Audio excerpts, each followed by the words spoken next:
Bueno, estamos con el nuevo equipo de La Nata, o parte del equipo, ¿no? El La Nata bueno, el de una frase.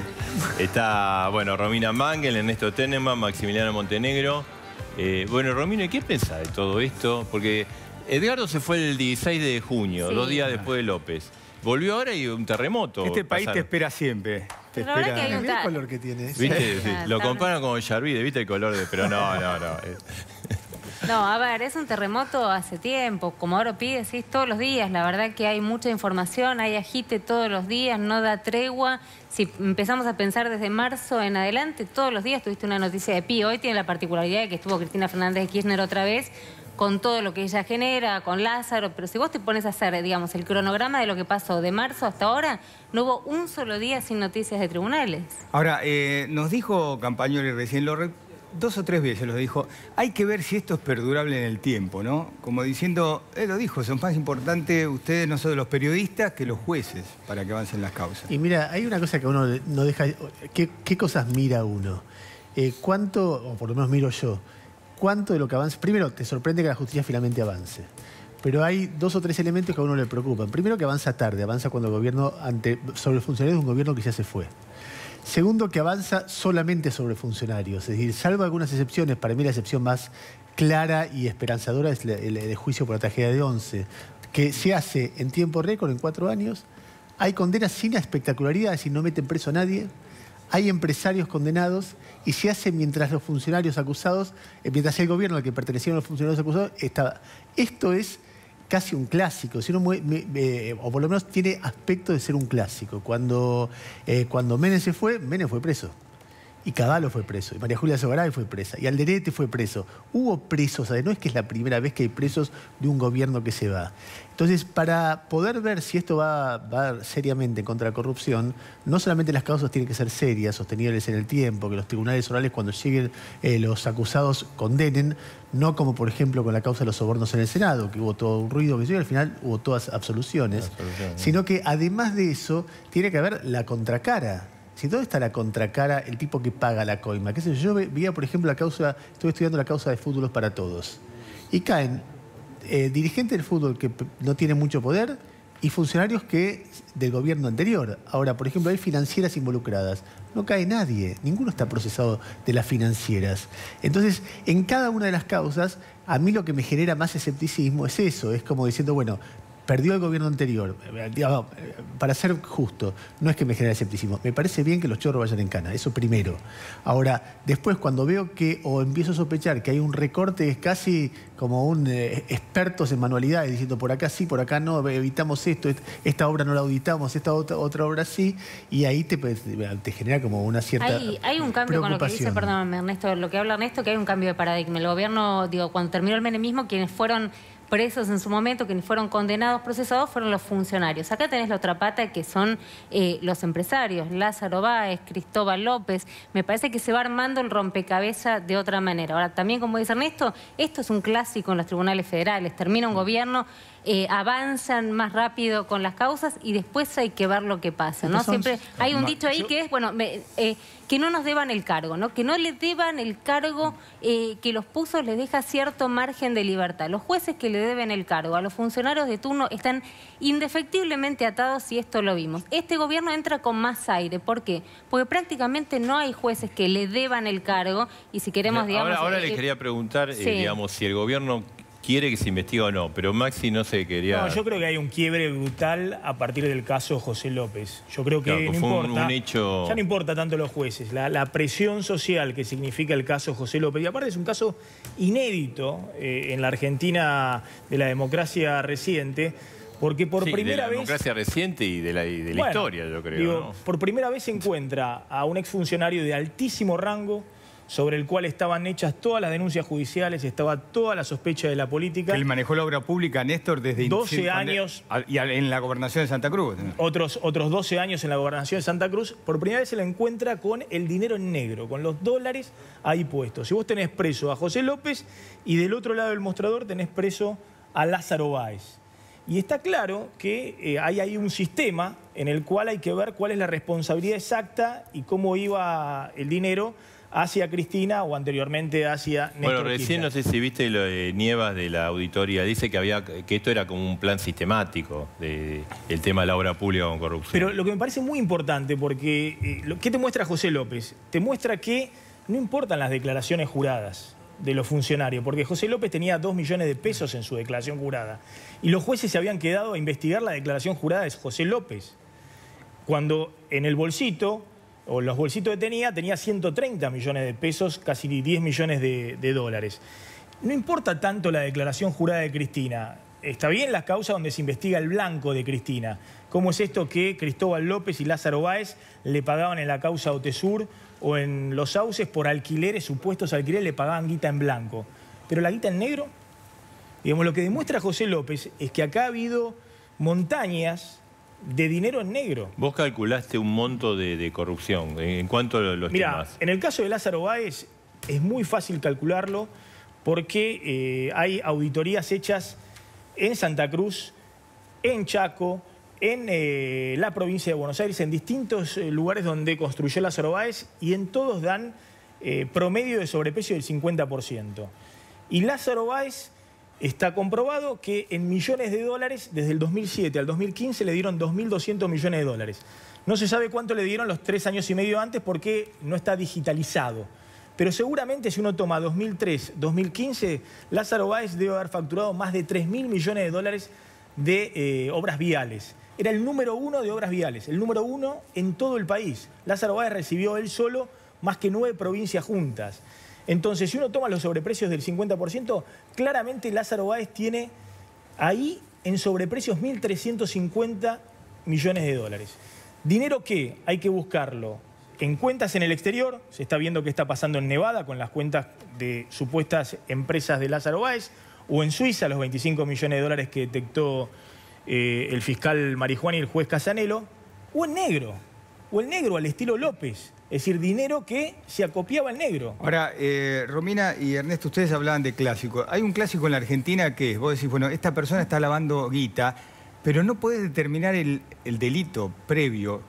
Y por lo tanto después no termina nadie siendo condenado. Más o menos. Digamos. A ver, el juez que quiere investigar, investigue, el que no quiere, no. La historia del delito precedente es muy discutible. Sí. Y ahora tenemos 2 casos, me parece que son emblemáticos. Sebastián Casanelo, que sigue buscando el delito precedente, diciendo que son las facturas de Lázaro Báez. Y, por ejemplo, tenés otro juez, que en este caso es Ariel Hijo, que para los fondos de campaña de Cristina 2007 entendió que estaba aprobado un delito precedente, que podía ser guita que venía, digamos, de la mafia de los medicamentos, y procesó igual. No es que estuvo esperando. La mitad de la biblioteca está a favor y la está en contra. Si querés esperar, esperás. Casanelo entiende que el delito precedente tiene que ser probado para poder probar el lavado, y el Hijo dijo, mira, acá se lavó plata en la campaña y para mí el delito precedente está acreditado. No necesito ir tan... no necesito ser tan exhaustivo al respecto. Sí me parece que es importante, que hacían referencia recién a lo que dijo la Cámara, que en un fallo que fue medio confuso de la forma en la que estaba escrito, pero que fue categórico, porque hace mucho que yo no leo algo así, dijo, no me importa si Lázaro Báez construyó 3, 10, 255 obras. Terminemos con el temita de Lázaro Báez. Busquen alguno, porque eso es lo que está diciendo la Cámara, busquen alguno de los hechos que pueda servir como ejemplo. Pero miremos del otro lado, ¿qué pasa con esta? Hablaron de unión de voluntades sostenida en el tiempo por parte de la presidenta Cristina Fernández de Kirchner, el exministro de Planificación Julio De Vido, el secretario, quien era secretario de Vido, José López. Casi les diría que estaba hablando de una asociación ilícita y estuvo a 15 minutos la Cámara a decir por qué no lo llaman a indagatoria. Entonces me parece que más allá de seguir buscando, porque si no puede estar 8 años, con lo que dijo la Cámara, para que se entienda, entre los 8 años que puede estar un juez, si un juez sigue lo que las recomendaciones de la Cámara, podría cerrar una causa en 1 año y medio. En vez de estar 8 años tardando, con pericias que son muy largas y que son otro recurso al que suelen apelar los jueces federales cuando quieren dilatar una causa. Lo más sorprendente a mí, por eso, los jueces, yo tengo la desconfianza total, porque estos mismos jueces fueron los que encubrieron durante estos años y ahora investigan. Ahora, ha habido auditorías de la Auditoría General de la Nación, ha habido auditorías de distintos organismos y todas se archivaron. Es decir, acá el problema de Lázaro Báez o de la obra pública... Y además no solamente... te digo, auditoría aprobada por la mayoría, incluso por los directores peronistas. de la auditoría. Donde aprobaban las auditorías, sabían que había precios exorbitantes, donde sabían que además de haber sobreprecio no se hacían las obras. No. Es decir, nosotros estamos calculando el sobreprecio del retorno, la coima que pagaban los empresarios de la obra pública al kirchnerismo. ¿Y la que se quedaban porque no se hacían las obras? Ernesto, ¿y vos que el gobierno pensás que quiso investigar? La teoría inicial era no toquemos a Cristina, resolvemos con Boite o Vudú, ahora pasó, quería pasar el leading case, es un nene de pecho, pero no es un nene de pecho, pero no es tan importante hoy en día. ¿Vos pensás el gobierno? La verdad que no lo sé, no tengo evidencias pero absolutas de que el gobierno esté impulsando, como dice Cristina, la, entre comillas, persecución a ella.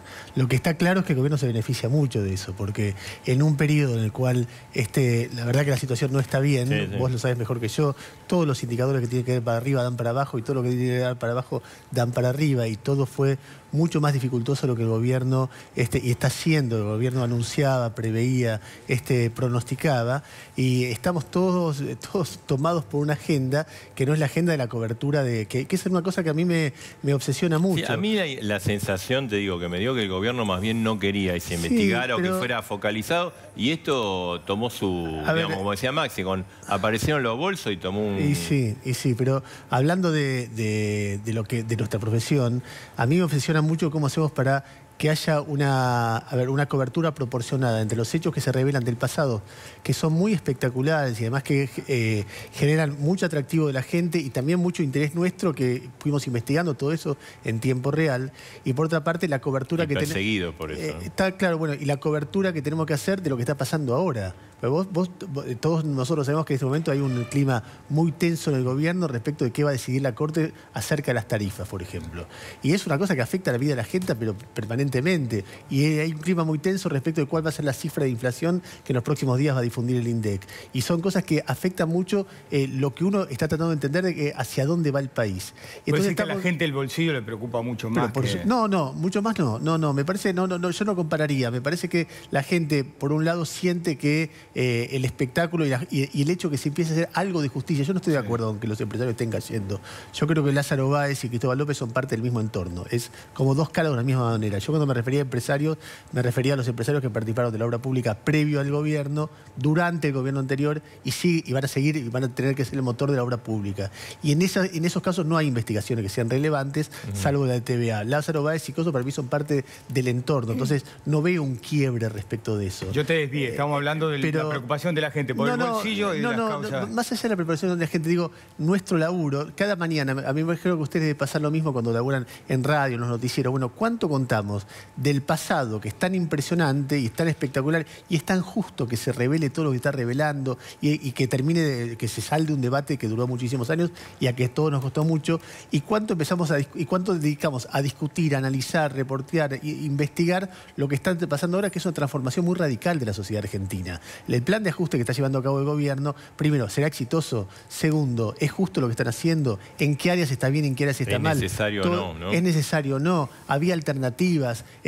Ahora, está claro que, preguntado, yo no sé si el gobierno es el impulsor de todo esto. Lo que es clarísimo es que al gobierno lo beneficia. Porque, digamos, yo te digo, antes de que aparecieran las valijas de López, esos días estaba la tarifa, la recesión, estaba full, estaba ahí arriba.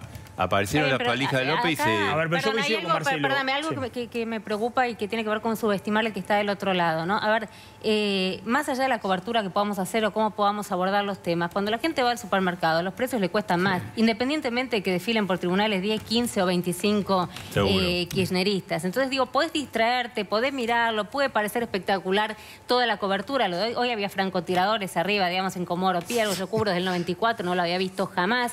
Me parece que se le pone como un toque de espectacularidad. Ahora eso no te cambia, ni los índices de inflación, ni las tarifas cuando te llegan a tu casa. Entonces me parece que de alguna manera es subestimar. Distraemos a la gente. Mira, distraela todo lo que quieras, pero cuando tiene que pagar a fin de mes, paga lo mismo. Primera etapa de los diarios, ¿no? Como para decirme. Pagás lo mismo. No, eso sí, eso como la inflación de Moreno. Él la dibujaba y todo el mundo pagaba la inflación. Yo coincido con lo que vos planteabas. El gobierno empezó con la idea de que llovían los dólares, de que la economía, después de que liberabas el cepo y arreglabas con los holdouts, empezaba a crecer y demás. Y empezó con la idea de no hacer revisionismo. Es decir, no le interesaba ni siquiera criticar al kirchnerismo. De hecho, el libro negro del kirchnerismo lo publicaron 6 meses después. La economía no dio los frutos que Macri esperaba y bueno, y eso fue en contra también del propio kirchnerismo, porque la presión social, eso marcan las encuestas, está sobre la situación económica, aunque a la situación económica la mayoría de la población le endilga gran parte de la responsabilidad al gobierno anterior. Sí. Y gran parte de la expectativa que tienen es que va a mejorar y eso es lo que le permite a Macri avanzar. Después hay una curva, porque llega un momento que la gente dice, bueno, está bien, el gobierno anterior tuvo mucha responsabilidad, pero ¿qué está haciendo este gobierno? Bueno, pero Macri está en un momento donde la evaluación de la realidad es muy mala y la expectativa es muy alta. En algún momento esa brecha se va a cerrar. O mejora la realidad o se derrumban las expectativas. Macri lo sabe, tiene 6 meses... 8 meses, no lo sabemos, para que eso se acomode. Ahora, más allá de eso... le quería preguntar esto, porque hoy, creo que hoy o ayer, hay un artículo muy interesante de Terraño, el cronista, que el título dice, a la gente le interesa la corrupción cuando la situación económica está mal. A mí me cuesta mucho generalizar. Me parece que son como oleadas, ¿viste? En la época del menemismo, vos veías las elecciones año tras año y veías que en las capitales se expresaba cada vez más la oposición. Entonces perdían en Santiago del Estero capital y en la banda, pero no en el interior, y en la elección general ganaba el menemismo. Me parece que con el kirchnerismo, el kirchnerismo fue más débil, aunque no nos parezca, fue más débil porque no tuvo tanto consenso. De las últimas 4 elecciones, el kirchnerismo perdió 3. Perdió en el 2009, en el 2013 y en el 2015. Llegó al peronismo a los niveles más bajos de su historia en las 3 elecciones, 33, 34%.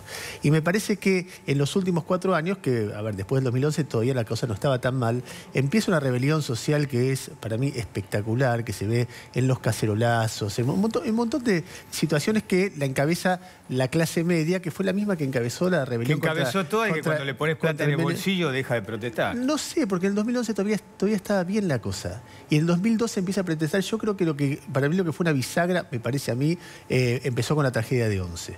Y la sensación del vamos por todo. Hay algunas cosas en las cuales hay sectores urbanos que son muy sensibles. La corrupción, la reelección indefinida, el copamiento del Poder Judicial, las agresiones a la prensa, un reflejo defensivo muy fuerte que no tuvo que ver con la economía. No, pero está claro que cuando la economía crecía en el 2007, cuando ya había saltado el caso Skanska, o el caso Antonini Wilson, sí, pero actúa por acumulación, Maxi. Jack Lender fue en el 2011. Pero por eso en el 2011, cuando la economía, por eso entre el 2007 y el 2011, cuando ya habían saltado muchos casos de corrupción, pero la economía crecía, no entraban esas investigaciones. Exactamente, en la opinión pública. Coincido con una cosita, coincido con él porque a mí me tocó investigar 2 casos acá, Skanska y Antonini Wilson. Y es solitario. La gente era, vos estabas con ese tema y la gente... En los últimos 4 años, la economía de kirchnerismo fue muy mala. Perdón, acá también un punto de inflexión perdió también por la economía. Que es el que marca Ernesto, que es 11. ¿Por qué? Porque hasta ahora, como decían recién, la corrupción parecía, digamos, por lo menos hasta 11, parecía un tema, ¿no?, de señoras gordas de Recoleta que se sientan a decir, ay, qué terrible la corrupción, qué horror es esto. A partir de 11 te das cuenta que la corrupción mata en serio y te ponen 52 muertos enfrente de auditorías, que tanto que hablamos de auditoría, una auditoría que desoyeron de manera brutal todas las instancias, el Poder Legislativo, el Poder Ejecutivo y el Poder Judicial, donde prácticamente decían que si la concesión seguía en manos de TVA, esto iba a terminar con muertos. Efectivamente te pusieron 52 muertos en la cara y me parece que frente a eso hubo una reacción que no la tuvo Skanska y que no la tuvo ninguno de los casos de corrupción porque eran hasta difíciles de explicar, digamos. Bueno, se robaban la plata, pero que acá se robaban la plata de los laburantes que tenían que ir a trabajar y que esa plata, ese gran agujero negro que fueron los subsidios durante el kirchnerismo, no fue la seguridad. Y en toda la línea del oeste fue donde perdió muy fuerte la provincia. A mí me preocupa un poco que esto... Me preocupa, no digo que vaya a ser así, pero me preocupa que sea la antesala de una nueva frustración, porque condenar gente es muy difícil. Lo que ves ahora es algunos detenidos, algunos procesados, después tienen que ir alguna vez a juicio oral, el juicio oral del tribunal oral tiene que confirmar, y son procesos largos y procesos muy contradictorios. Pero además, todos sabemos que uno ve la historia del fútbol, la corrupción que hay en el fútbol, barras bravas, dirigentes, financieras. Por supuesto que el kirchnerismo participó de eso y lo estimuló, pero va más allá, es previo y va más allá. uno ve que detrás de, yo siempre, hace un tiempo que digo que detrás de cada gran caso de corrupción, no de todos, de muchos casos de corrupción kirchnerista, abrís una puertita y aparece un macrista. Y hay corrupción en el fútbol, te aparece el lío con Angelici. Hay dólar futuro, que está Cristina, hay macristas comprando dólar futuro. Hay despelote con la obra pública, hay macristas en la obra pública también, y así sucesivamente. Digamos, en toda esta historia, el macrismo también es producto de una historia del país. Y me parece que centrar básicamente en el kirchnerismo es lo que corresponde, porque fue un festival de choreo realmente infame en estos años. Pero pensar que solamente eso es muy ingenuo. Hay empresarios, digo, uno compara la situación de Brasil con la de Argentina y te das cuenta muy fácilmente que falta una pata.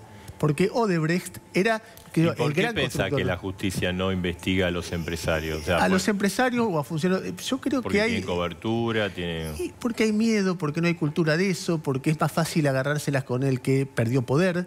Y porque la presión social también va contra el kirchnerismo hoy. Pero hay muchos libros que hablan de que cada vez que arranca un nuevo gobierno hay como una ceremonia de legitimación que tiene que ver con agarrarse, hacer justicia contra los otros. Ernesto, la justicia todavía no avanzó, donde están los sobreprecios del 50% y donde hay evidentemente un testaferro del gobierno anterior. Porque el caso de Lázaro Báez fue una empresa que se creó 10 días antes de que asumiera Néstor Kirchner y cuando se va a Cristina se disolvió.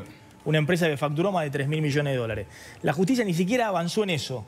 Digamos, el día que la justicia avance primero sobre esos sobreprecios, sobre ese empresario, sobre José López y demás, pero obviamente que sería saludable que la justicia llamara a todos los empresarios porque coimearon a los funcionarios del kirchnerismo. Y que la justicia sea en tiempo real. Si pasa algo ahora, actúe. Y Maxi, ¿vos por qué pensás que no es así? Yo creo que es muy importante la presión social que hoy hay y me parece que es muy saludable. Esto que estamos viendo, lo que generó la Rosadita, lo que generó José López revoleando en la madrugada los 10 millones de dólares en el convento de General Rodríguez, todo eso ha generado un clima social que en algún momento también va a servir para que haya una presión muy fuerte por transparencia del actual gobierno. Es decir, Macri tiene un imperativo sobre sus votantes de no cometer las atrocidades que cometió desde el punto de vista de la corrupción en el kirchnerismo. Porque lo van a castigar, si eso ocurre, mucho más que lo castigaron el kirchnerismo. Y respecto, en los últimos tiempos, el kirchnerismo estaba blindado. Al votante del kirchnerismo no le importaba que su vicepresidente estuviera procesado por coimas, porque por eso está procesado Vudú, y estuviera ratificado por 7 jueces ese procesamiento y estuviera al paso del juicio oral. Al votante kirchnerista no le importaba. Al votante de Cambiemos me parece que hay un imperativo de transparencia muy, muy grande. Si en algún momento el gobierno actual no entiende eso, bueno, lo va a pagar caro. Estamos terminados. Le quería preguntar, episodio 678 y esta demanda laborales millonarias. Yo tengo un poco de ambivalencia respecto de eso, porque me parece que un tipo que labura en algo, si se siente echado, tiene derecho a demandar. Más allá de la porquería que fue 600 años, que para mí me pareció, siempre lo pensé, fue realmente como un programa tremendamente cruel, terriblemente delator. Yo nunca vi una cosa tan horrible en la televisión argentina. Pero después, si un tipo es echado de un lugar y le parece que tiene justicia, y así se resuelve en democracia ese tipo de cosas. No sé cuál fue el caso contractual de cada uno de ellos, si tenían contratos. Me parece que hay alguna irregularidad ahí porque le firma contratos María Ciobane minutos después, antes de que se vaya al gobierno, entonces hay una irregularidad. Sí, renovó los contratos. Claro, ¿no? renueva los contratos. Entonces, si a vos se te vence un contrato, a mí muchas veces esto en Radio Nacional. Claro, me sacaron de lugares porque se me veía... Perdón, Eduardo Anguita tenía una posición en ese aspecto que me parece que es con cierta dignidad, ¿no? Porque justamente se renovaron contratos, creo que el 8 de diciembre o el 7 de diciembre, cuando ya se estaba yendo la anterior administración, cuando ya estaba llegando la nueva, y me parece que en el caso de Anguita, que dijo, miren, esto yo no lo voy a firmar, pues nos van a renovar un contrato por un año en un espacio público. Yo digo, yo tengo la misma posición de Ernesto desde el punto de vista del trabajador. Yo no haría juicio. Si me hubiera pasado a mí, yo no haría ese juicio. A ver, esto de tomar al Estado como bobo, digamos, de que todo le afanan al Estado, todo le sacan al Estado, entonces firmamos 3 días antes un contrato de un año y después, no corresponde, claro que si nos lo rescinden... Sí, por lo menos habría que esperar al 11 de diciembre si te renueva o no el contrato. Le sacamos millones. Que tiene que dirimir la justicia y que la justicia laboral entiende que no tiene ningún asidero. El reclamo lo va a decir, no me parece que seamos nosotros, o por lo menos no yo, quién le va a decir si lo pueden hacer o no. Sí, Creo que hay que repudiar de manera muy enérgica las amenazas, por ejemplo, Contra de María Julia Brienza, Oliván. contra María Julia Oliván en el día de hoy, porque me parece que dar a conocer, ella entendió que esa información era una información pública Pero que quería dar a información que había conocer, dado ella, sí. y lo que vino de vuelta realmente fue insultos y amenazas muy groseras. Eso lo repudio. Ahora, el derecho que ellos tienen de ir a la justicia a pedir lo que pidan $250 millones. O sea, a ver, si la justicia entiende, yo entiendo que la justicia por una cuestión contractual no les va a dar la razón en esto, pero yo no voy a condenar ni a cercenar. Me parece que hay que destacar el derecho en todo caso que le asiste a los trabajadores de Tiempo Argentino, a los trabajadores de Radio América, de algunos medios que han sido vaciados por empresarios kirchneristas, que me parece que están en condiciones... Que recibieron fortuna, ¿no? Bueno, que esos empresarios han recibido fortuna, que no se sabe si parte, como en la obra pública, parte de esos fondos volvían a los mismos funcionarios que daban esos fondos. Y que hoy Cristina Bacus me parece no que tenía nada que ver, ¿no? en esos Además, casos estamos hablando de muchos trabajadores, de 400 trabajadores en un caso, 100 y pico en otro caso. Me parece que en el caso de los que firmaron contratos unos días antes de que se fuera el gobierno anterior, me parece que es una situación privilegiada, distinta. A mí, ¿sabes qué me llama la atención? ¿Por qué razón los medios kirchneristas, como C5N, censura a los periodistas de 678? A mí, del fenómeno que me pasa esto es que 678 o sus periodistas no están en el aire porque hay una decisión rarísima del kirchnerismo que maneja C5N de no ponerlos, porque son periodistas que tienen su experiencia para estar ahí. Y realmente no me explico. He preguntado a muchos lados, che, ¿por qué? ¿Por qué eso? Porque hay un lugar, digamos, Navarro... De hecho, López que compró la productora, a ver, ¿no? Navarro no está diciendo todas las críticas que tiene sobre Macri, tiene lugar. Víctor Hugo, que es muy duro con el gobierno, tiene lugar ahí.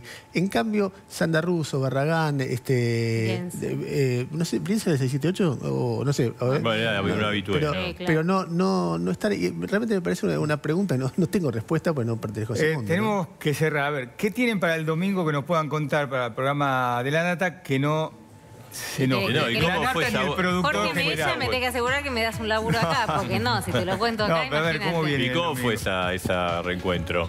Bueno, lindo. Bien. El antipanelismo. El antipanelismo. Bueno, qué sé yo. Bueno, él dijo acá que estaba de moda pura y yo información. coincido que los panelistas hablan de todo y no saben de nada.